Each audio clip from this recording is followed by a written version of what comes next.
How to get rid of fruit flies organically. Fruit flies are nasty little pests that bore into almost any kind of fruit to lay their eggs. Once the eggs hatch, the larvae burrow into the fruit's flesh and cause it to rot. Many farmers spend a lot of money on chemical sprays to keep fruit flies away, but you can make an effective homemade trap using just 2 plastic bottles and some kitchen herbs. What you'll need: 1 large plastic bottle, for example a 2-liter soda bottle, clean and dry. 1 small plastic bottle, for example a 500 milliliters water bottle, clean and dry. A nail or awl for making small holes. Fresh basil leaves, about a handful, picked from your garden or yard. Water. Step-by-step instructions. 1.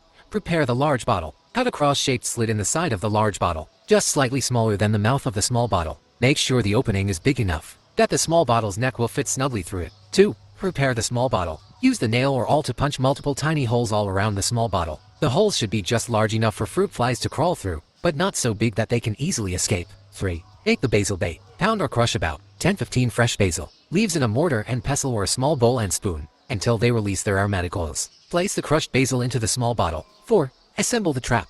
Insert the neck of the small bottle through the slit in the large bottle so that the small bottle is suspended inside. Add a little water to the bottom of the large bottle, just enough to cover the base. 5. Set your trap. Screw the cap back onto the large bottle to keep everything in place. Put the trap where you've noticed the most fruit fly activity, for example, near your fruit bowl, compost bin, or garden trees. How it works: the sweet basil scent draws fruit flies into the small bottle through the tiny holes. Once inside, they can't find their way back out and eventually fall into the water in the large bottle and drown. Check your trap every few days. Empty and refill as needed until the fruit fly problem is under control.